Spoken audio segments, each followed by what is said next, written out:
All right, 3, 2, 1, let's get it. Welcome to another episode of What's Your Problem, the podcast. I'm your host, Marsh, Buice.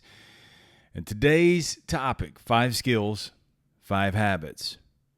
And on my reflection this morning, I wrote that I don't want to live my life staring at a stopwatch or envisioning a stopwatch. So focused on time that I forget to enjoy the moment. Always just jumping from one moment to the next. Hurrying to get to the next leg of my daily race. I don't want to live on a stopwatch. But I do want to live my life through a process. Practicing 5 habits while developing 5 lifetime skills. And I call these lifetime skills, and those skills to practice in all areas of your life: communication, curiosity, creativity, continuous learning and action, and productive confrontation. What I affectionately call the 5 C's, because they all start with the letter C. These are skills that I learned in sales. But in reflection, when I was trying to put my life back together, in my lowest moment in life, the only thing I was winning in was sales. And so I said, what skills have made me successful in sales? Communication, curiosity, creativity, continuous learning and action, productive confrontation. You got to confront to be able to sell, because everybody says they're just shopping. So what are those skills? So I had to identify those 5 skills. And I said, man, that's crazy. Those are the same skills that I can apply in my life too. And so I took those skills and applied them to get myself out of some desperate situations and get my life back on track. So I'm learning that it's possible for me to be present in the moment, soaking in everything that's around me, while at the same time being productive. It's not either or. It's both and. And I want to share these with you because it's a reminder for me too. There are 5 habits that I use every single day. The first one is working out. I like to work out every day. You don't have to work out every day, but you do have to stay active and moving every day. All right? The gym for me is kind of my meditation area. It's kind of the way I kind of get away from things. It's a way for me to clock a win. And so I like doing that. I don't have to, but I like to do that. Strength training is necessary as I get older. And so I incorporate that. Do I have to go every day? No, but I do like that. But at least you got to get some sort of movement. Stay active. So for me, a symbol is to log 12,000 steps. The 12,000 steps is just, it's arbitrary. You can do 8,000 if you're not very active right now. Build it to 10, build it to 12. You know, I've had thoughts of building it to 15. But I don't want to get so full. I got to get my 15,000 steps in. So the 12 is kind of the in-between. 10,000 is kind of the minimum. 15 is kind of aggressive, so I kind of settled for 12. Again, that's just a number I picked. And so 12,000 steps is a pretty active day. So working out is a daily habit for me. The second one is writing. Writing literally saved my life. I challenge you to write 1 page every day. The 1 page per day is just kind of a mind hack for me. And so I say, bro, you can't just write 1 page. I mean, 1 page on a legal page, that's all you got to do. You can't write one. You can't come up with something. And so it's kind of a mind hack for me where I sit down and say, look, I'm pressed for time. If I said 500 words or 750 words, some people say that, but then I think you get back into this numbers game and you're so focused on the number that you're really not enjoying the process. And I think your process should be enjoyable. I think it should be a sense of satisfaction. I think it should be something that stretches you, but also I think you should enjoy it. If the enjoyment is just like, man, I got it in. So the 1 page per day, there are days that I only do 1 page, but most days it's a couple pages. But this is a chance for you to unspool your thoughts. This is the only time that you're alone with yourself. Or maybe it's something that you're just expressing your creativity. So there could be some critical thinking or some creative thinking. Either way, it's the only time that you're with yourself. So write at least 1 page. And what's great about writing is the mechanism of doing that versus typing. Typing, you're going to self-censor. Recording is good to lay the tracks down. I do that. But I also like to come behind and unpack those thoughts. Kind of the recording part is kind of the shorthand for me. The writing part is the long form where I actually unpack the initial thoughts, and I recorded those thoughts so I wouldn't forget about them. So writing 1 page every single day. The third habit that's important for me is to read. 10 to 20 minutes of reading. Sometimes I like to take a random book and read just that one chapter. It's about 15 minutes. I'm not a fast reader. And I try to read it, and then I sometimes write that and interpret what I read. Sometimes interpret what it means to me. That really helps me, and I've shared many times on this podcast something that I just wrote. So sometimes I'll do the random reading. And lately, I'm working through 1 book, and I'm just not really in that season. There's different seasons. Sometimes I'll bounce around random books, and then sometimes I just want to dig in on 1 book. And right now I'm reading Gay Hendricks' book, Conscious Living. And I really like it. And so I'll probably anchor on that book for about a week. Once I'm tired of it, then I just go on to something else. But reading is super important. Reading can be also done through the ears. So if it's something that, at least that you're learning something, don't go to shorts, don't go to TikToks. That's kind of occupying your time. You're not really investing in that. You need some investing. And whether you like to read through the ears and you listen to an audiobook, or maybe some long form of a podcast, What's Your Problem's a good one, or maybe it's a YouTube video, a masterclass, whatever. I like to read because this actually strengthens my focus muscles. Sometimes I get a little ADD, I get a little skizzed out. I'm always jumping around. When I find I kind of get erratic like that, then it's a way for me to just like slow the world down. Sometimes, man, we fill our days with a bunch of busyness, and we're just kind of worn out mentally. And the reason being is because you've got all these track changes that you're doing all throughout the day. So that reading is that aspect of it. The fourth habit that I like to practice every single day is share. Share something of value. This is what this is. A lot of times on my Instagram stories, I'll write something, and then I'll share what I just wrote. That sometimes comes out of the podcast. And what I'm sharing with you right now is something that I shared on my Instagram story this morning, kind of the rough draft while I was walking, while I was thinking these things out. The fifth one is shape my expectations.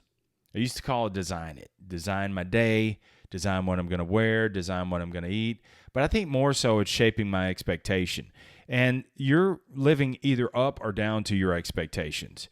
If you have no expectations for the day, then you're living down to your expectations. You're just a paper bag in the wind. You're just kind of wandering along, but you got no clear direction. When you set the expectation, man, you set the bar. And so then you strive to hit that bar. So what are your expectations for the day? Just a couple of things. Doesn't have to be anything elaborate.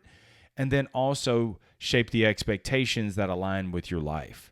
These are those habits that keep me aligned. I'm not a big goal-oriented person. Oh, I've got to be, here in 5 years.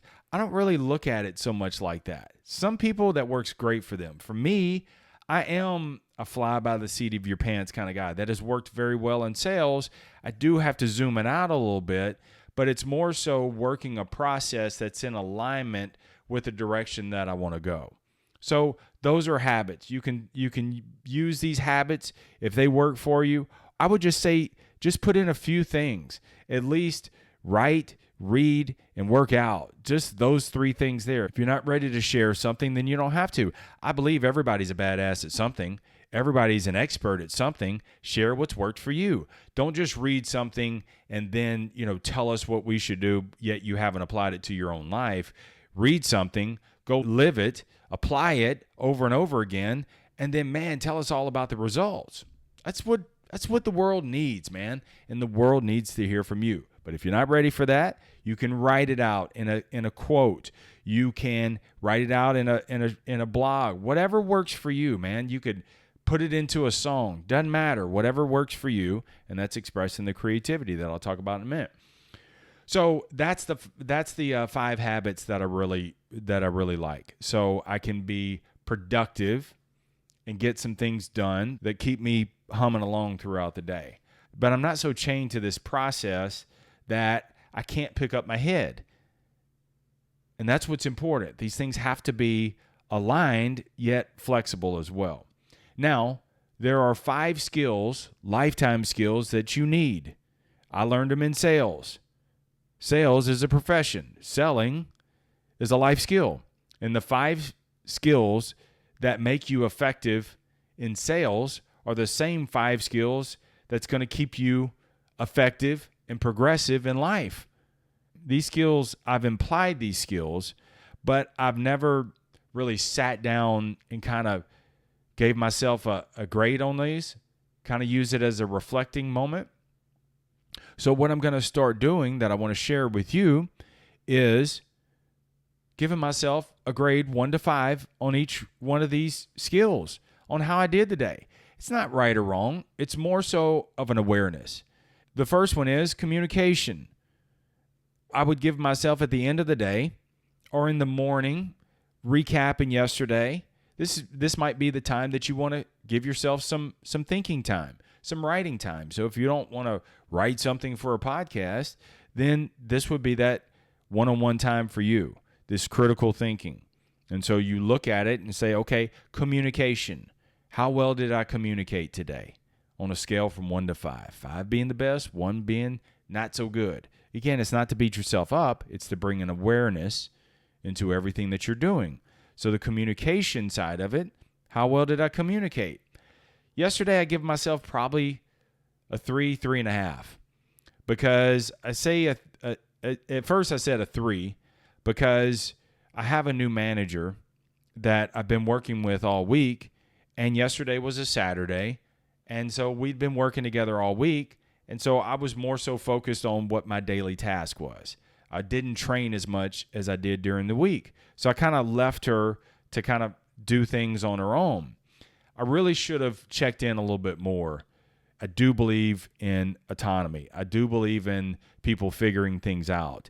And so she had enough to figure things out, but I should have during the day not been so busy that I didn't check in. I should have checked in a little bit more. Okay. But I give myself a 3.5 because when I went to the gym yesterday morning, a buddy of mine was in there. And so instead of me popping the earbuds in that I've done so many times before because I didn't feel like talking to anybody, I left the earbuds out. And I stayed on task. I got my workout in. He got his workout in. But we talked at the same time. We called up. So that's why I give myself a 3.5. And you can just grade yourself on each one of these categories. Curiosity. Some questions to ask yourself is, what statements did I turn into questions? Instead of just me railing out my opinion, saying something's not going to work, could I turn it into a question? Well, tell me more about that. How would you do it? Just a general thing. So instead of me, you'd be amazed how many statements you make versus how many questions that you ask. And so what grade would I give myself, 1 to 5, on practicing curiosity? What did I learn above and beyond what I thought I already knew? So sometimes you kind of get, you're talking to somebody and they say, this is what I do for a living. You're like, what is that? Like I was talking to a firefighter today and he was telling me about how the drop program works. He's eligible for retirement. He's in his 25th year. He's eligible for full retirement at 33, and he gets in the drop program too. So it's so he gets 30 years, and then he explained the drop. Instead of me just saying, oh, okay, that's cool, I said, well, what does a drop mean? And so he told me about that. That's curiosity. Simple stuff. I'm not in a drop program. I'm in the car business. Okay. But it's interesting. It's good to know. And it's something above and beyond what I thought I already knew. I knew the concept of drop. I didn't really know what it meant. The third one is creativity. When you lacked resources, were you resourceful? Did you use what you already had? I could whine and complain and ask for more things and wait for more things, or I can use what I already have, right? Some of your most desperate moments, you've already done this. You've practiced creativity. Nobody was there to help you out. You were on the side of the road, whatever. And you got creative. You figured things out, right? That's creativity. But sometimes, man, we wait for these crises to kick in before we get creative. Sometimes, man, it's just kind of putting those walls in your day. So instead of saying, well, I mean, if I had this, no. What do you have? How can you make it work? I started this podcast on creativity. I didn't have sound equipment. I didn't have a computer. I had a cell phone. Luckily, I paid my bill. So I started in my closet with a notepad and a cell phone and a free app, the Anchor app that Spotify now owns. And I started a podcast. Boom. Okay. It was all free. Start with free, work toward what you need, earn what you want. You don't need a whole bunch of stuff. You need to put the reps in. You need experience. You need repetitions. And then you can level up from there. The fourth one is continuous learning. What specifically did I learn today, and how did I apply it? In my daily reading, I like to walk around the parking lot because the gym I go to is in the parking lot of a grocery store. So it's a huge parking lot, and it's super early in the morning, so nobody's out there. So I can walk the entire lot with my Kindle and read. But what's cool is I like the Kindle because I can push play and it reads to me while I look at the words. So I can lift my head up, absorb it, think about it, walk, listen to it. I'm warming up for the gym, and I'm also absorbing some knowledge. Boom, that's habit stacking. And then the game becomes, what did I learn? That could be part of your writing, where you interpret what you learned in that 15, 20 minutes. Or it could be something that triggers another thought. If you don't have time to write it right then and there, capture it in your voice memo app, get to it later. And the fifth one is grade yourself 1 to 5. How well did I confront today? Confrontation has such a bad rap. It's not a bad thing at all. It's productive confrontation. Most of the confrontation that you're going to have is confronting with yourself. Those times where your ego steps in, it says you're going to look stupid if you do this. People are going to laugh at you, or it's not going to work. So we're like, oh, I'm not quite ready yet. No, that's the confrontation side. You just push yourself to go do it and do it right then and there. It's the hesitations. What Mel Robbins has, that 5-second rule. I love the 5-second rule. Great book. And basically what it is count from 5 to 1. Once you get to 1, you go. There's no more thinking about it. And so that 5 second, give yourself 5 seconds and then boom. So it's these points of hesitation, these governors that we put in our life. In the moment, it doesn't seem like much. And you're like, no big deal. No big deals end up big deals because things just layer on top of one another. And so this confrontation side of it is where you confront yourself and you're like, come on, man, get this done. If there's something that you're procrastinating, confront that and say, look, I just did it yesterday. I'm like, oh, it's Saturday. There's some things I got to do. I just do it all Monday. And I said, look, how much time do you want to give to this? I don't want to give any. Okay, well, how long will it take you? It'll take you an hour. Okay, how much time do you want to give out of that hour? I don't know. I'll give you 15 minutes. Set your timer for 15 minutes. Get as far as you can. What happens a lot of times is you get past that inertia, that don't want to. You get things humming along. Then you're kind of in this groove. And then when the timer goes off, you're like, look, another 10 minutes and I'm done. And then you have no carryover to the next day. Cool thing. That's confrontation. And then sometimes the confrontation is you got to have some conversations with somebody. You got to have some difficult, icky conversations. Just get it out of the way. It's amazing, man. A lot of the stress that you have in life is because you're just kind of layering this procrastination on top of another thing. And so I'm going to get around to it. So we just build these things up. Just get it out of the way. Get it on the table, address it. It may not be all solved right then and there, but at least it's out for discussion itself. okay? I have a 5-minute rule that I've gotten away from. So I need to reapply that. This is why I share these things, because I get off track. And so if something takes 5 minutes, get it done. Instead of saying, oh, well, I'll load the dishwasher, later on. No. Will it take less than 5 minutes? Yeah, it'd probably take like 2. Even like making my coffee for the next morning, dude, it takes like 2 minutes. So that way when I wake up in the morning, I'm filling up a cup of coffee, hook the dogs up on the leash, we're going walking. Instead of making the coffee, but there's all these extra steps in the morning, I'm already behind the 8-ball. It's little stuff like this, man, that we just get it out of the way. Those are the things that I'm talking about itself. See, what I just told you, it's simple, it's productive, and it's flexible. So you can have both things. You can be productive, you can keep things super simple, and it's flexible. I'm not so rigid that I'm sorry, I can't talk right now. I got to get, I'm on a stop clock here. Sometimes I think we either don't do anything at all and just say, oh, well, I'm just going to kind of go with the flow, or we're too rigid. And then we just start prophesying to people that you got 10 minutes to get this done, and nobody can come to. Sometimes, man, I think we're just a little too, and dude, I'm preaching to the choir.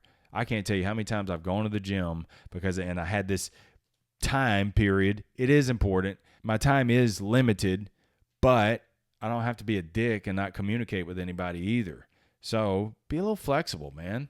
And so I could get the workout in and then still catch up. Now, if there's somebody I don't like, I will pop the earbuds in and good to go from there. So like I said, it's simple, it's productive, it's flexible, and it's a good little grade mark for you. Did I exercise the 5 skills that keep me RFA, ready for anything? Communication, curiosity, creativity, continuous learning and action, productive confrontation. I don't know everything, but I'm more equipped, and I don't have to wait for a disaster to all of a sudden scramble and start trying to get these skills together. No, this is just something that you'll never master it, but you can practice the mastery side of it. So it's the 5 skills that keep me RFA, exercising those 5 skills, and then practicing the 5 habits. These 5 habits will make me wealthy. They're guaranteed wealth. And I'm not talking about dollar bills, y'all. I'm talking about a 6-pack of wealth. Mentally, physically, emotionally, spiritually, financially, relationally. There's no sense in having a bunch of money, but you're an asshole to everybody. Nobody wants to be around you. Well, that ain't going to get you very far either. So it's a 6-pack of wealth. I want to have that 6-pack, man. Just like I want to physically have the 6-pack, I want to have a 6-pack in all areas. And so practicing these 5 habits and exercising these 5 skills makes me happy. And remember, happiness is not a destination, it's a direction. All right? Thanks for sharing today's episode. If this episode meant something to you, please subscribe and also leave a rating and review. This helps get the word out. Also, share this episode with someone else. Somebody needs to hear this besides you. Help spread this. These are not meant for just you and me. These episodes are meant to spread the love. All right? As always, let's get out of here. Keep it simple, keep it moving, never settle, stay tough. Peace.